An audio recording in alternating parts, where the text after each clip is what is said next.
Now, Russia has launched its largest air attack since the war began on Ukraine, firing over 500 aerial weapons at Kyiv overnight Saturday. Now, Ukraine says 477 drones and decoys along with 60 missiles were unleashed, with 475 purportedly shot down by its air defenses and forces. Now, still, strikes hit regions far from the front line, killing at least 2 and injuring 12 others, including children. Meanwhile, Ukrainian President Volodymyr Zelensky says the attack proves Putin isn't serious about peace and is in fact urging stronger international support and US air defense systems. Meanwhile, a Ukrainian F-16 pilot died after taking down 7 targets before his damaged jet crashed. Amid the chaos, Ukraine is now moving to also withdraw from a global landmine ban, citing Russia's use of banned weapons in the war that has extended over 3 years now. Meanwhile, the war is escalating and Ukraine says global pressure is needed now more than ever.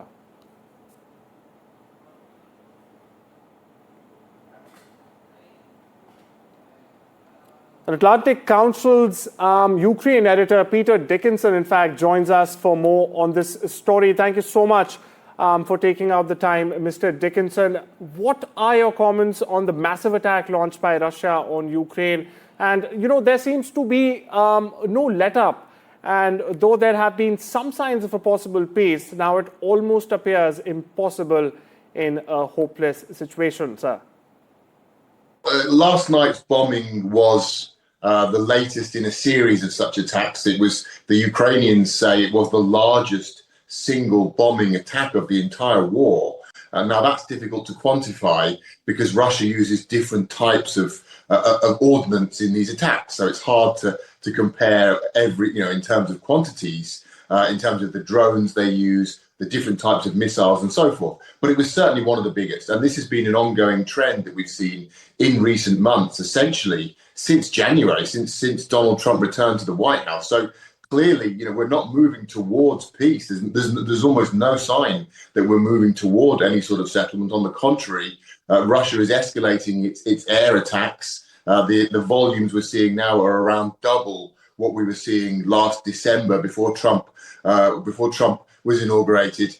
So the trend is quite clearly away from a peace settlement, and the only real talk of peace we're hearing is coming from America. The Ukrainians themselves have said they're ready for a ceasefire. They said that back in March. Russia so far has refused to join them in supporting a ceasefire, and everything we're seeing from the Russian side indicates that Putin doesn't really have any interest at all in ending the war. On the contrary, he's looking to push ahead and gain more ground.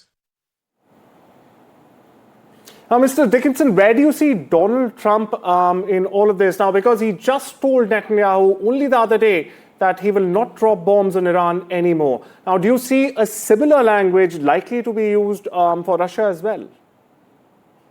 Well, all the indications are that Trump is very reluctant to get tough with Russia, to get tough with Putin. That Trump would ideally like to have a good relationship with Vladimir Putin. He'd like to be on good terms with him.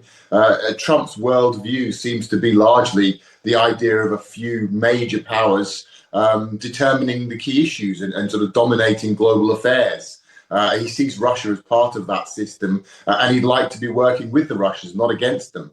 He's been quite open about that, and his comments towards Ukraine and also towards Europe to a lesser extent have made that quite clear. So I don't think, the view from Kyiv is certainly that there's very little expectation that Trump will get tough with Russia, that Trump will become a much more supportive American leader of Ukraine. And they're really hoping that he won't be too supportive of Russia. That's where we are these days. And that also he will maintain some minimal support for Ukraine and perhaps also sell Ukraine weapons rather than providing Ukraine with aid, actually selling them weapons, which obviously would be good for the American economy and the American defense industry. So there are certainly no expectations that Trump will become a strong advocate of Ukraine or a very tough opponent of Putin. He won't be repeating his recent attacks on Iran, on Russia, for example, or arming Ukraine. But there are hopes that because Trump is being frustrated by Russia's refusal to join his peace process,